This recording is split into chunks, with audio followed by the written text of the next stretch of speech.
गुरु महाराज कहते थे कोई एक बार झूठ बोले तो मैं अंठा देता हूँ, दूसरी बार झूठ बोलता है तो देह में आग लग जाती है, और तीसरी बार झूठ बोलता है तो मन में होता है कभी मेरे जीवन में आवे ही नहीं। किसी की चीज को बिना पूछे देना, उनके सामने में भी अगर ले रहे हैं तो यह भी चोरी है। इजाजत लीजिए तब लीजिए, नहीं तो वह पाप है, दिखाइए कर लीजिए, लेकिन उसकी सहमति तो नहीं लिया। नशा बहुत तरह का है। बहुत सत्संगी है, खैनी नहीं छूट रहा है तो गोल नहीं छूट रहा है। ये सब तो बाहरी नशा है। हम बहुत सुंदर हैं, यह भी नशा है। तन मन जाति मन, अमूल मन, ये सब नशा ही है। ये नशा रहने से आप भक्ति पथ में आगे नहीं हो सकते। हम बहुत सुंदर हैं, हम बहुत बलवान हैं, हम बहुत विद्वान हैं, ये सब नशा। इतने मन को रद्द करे तब पावे अंदर कभी साहब। मन को रद्द करिएगा तभी आप अनहद यानी ईश्वर की ध्वनि को सुनिएगा। ईश्वर की ध्वनि की यही विशेषता है कि उस ध्वनि को जो सुनता है उसमें ईश्वरीय शक्ति आ जाती है। मामूली बात नहीं है। इस शरीर के अंदर में ईश्वरीय शब्द है, वो अनाहत शब्द है। जीव के डोलने से, कंठ के हिलने से शब्द होता है, ठोकर से शब्द मिलता है। कहीं ठोकर मारिए तो आवाज होगी, जिभ्या भी ऊपर ठोकर मारता है, तालू में, दांत में शब्द होता है। ठोकर से होने वाला शब्द नहीं है, बिना ठोकर के। आहत ठोकर से, अनाहत बिना ठोकर। ईश्वरीय शब्द इस कान से नहीं सुना जाता है। जो नहीं सुने हैं वो इस शरीर का महत्व कुछ नहीं जानते हैं। कम से कम श्रवण ज्ञान तो इतना आपके पास हो कि बाहर में तो रोशनी है ही, शरीर के अंदर में भी रोशनी है। इस रोशनी में कोई ताकत नहीं है कि दीवार के उस पार की चीज को दिखा दे। सूर्य के प्रकाश में या बाहरी किसी प्रकाश में ये ताकत नहीं है कि किसी के मन को पढ़ने की शक्ति दे दे, भविष्य को जानने की शक्ति दे दे, भूत को जानने की शक्ति दे दे।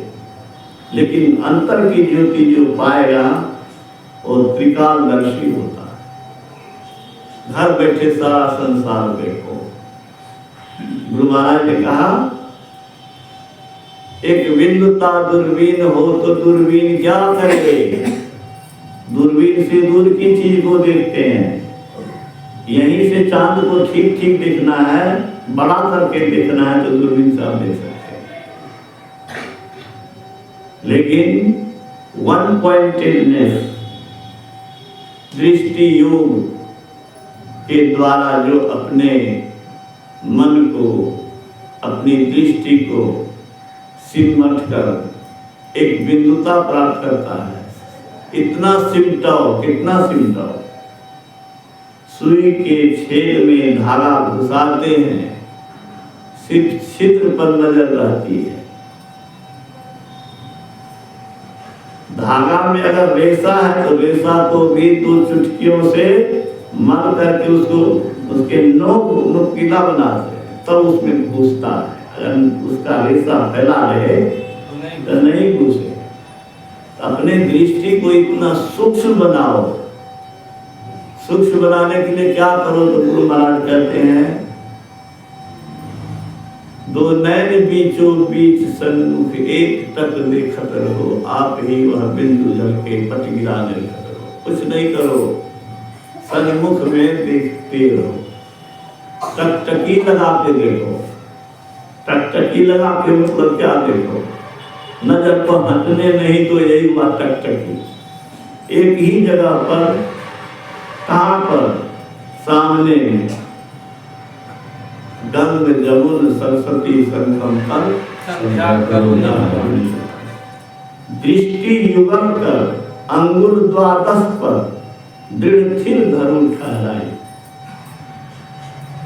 दृष्टि युगल कर जोड़ करके अंगुल द्वादश पर, आंख बंद करके, अंधकार में नापना थोड़े है, लेकिन आप जहाँ सुविधा हो, न बहुत ज्यादा दूर देखो न बहुत ज्यादा नजदीक देखो। नजदीक देखोगे तो आंख पर प्रेशर पड़ेगा, आंखें खराब हो जाएगी। गुरु से युक्ति लेकर करना चाहिए। अंदाज से, एक जगह लिखा है कि कम से कम एक बीता और ज्यादा से ज्यादा एक कर। इस बीच में अंदाज से, वहां तो नापना है नहीं,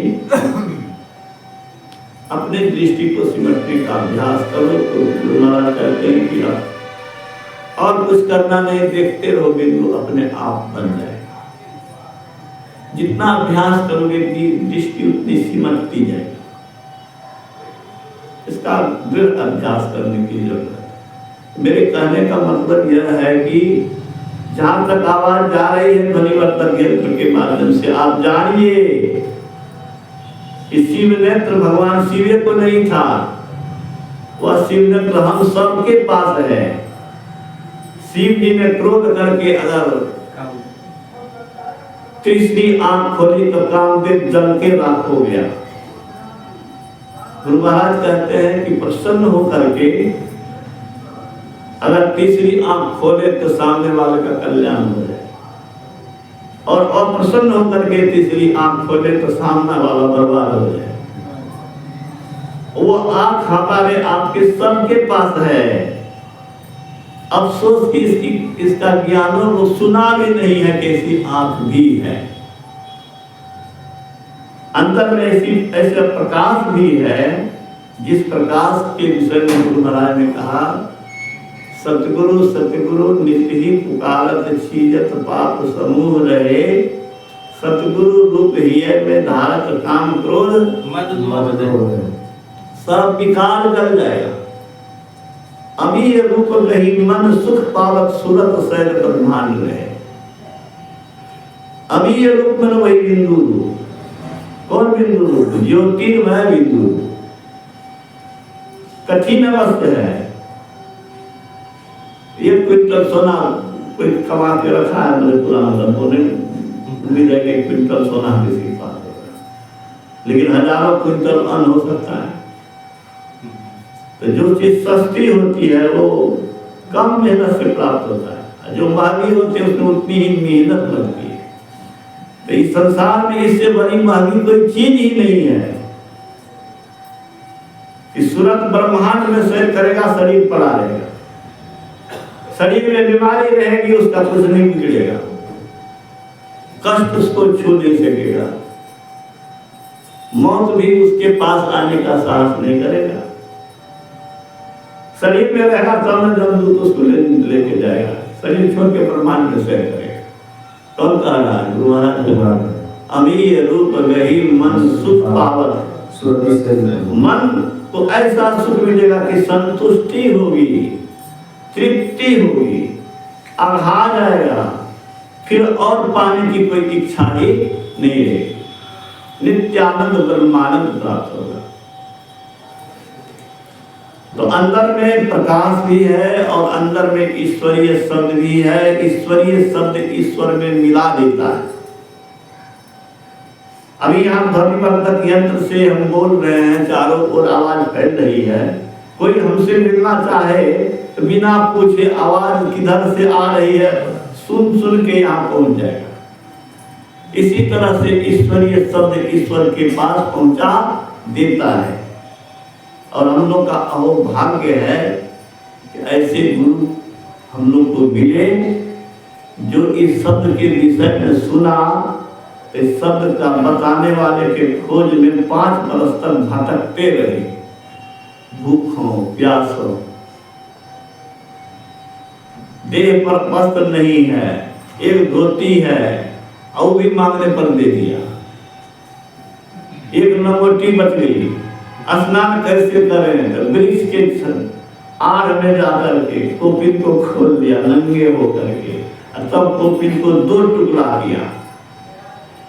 विषयी होने से होगा, आत्मरस उसी को मिलेगा जो संसार के रस को फीका समझ करके उस रस का पिपासु बनेगा।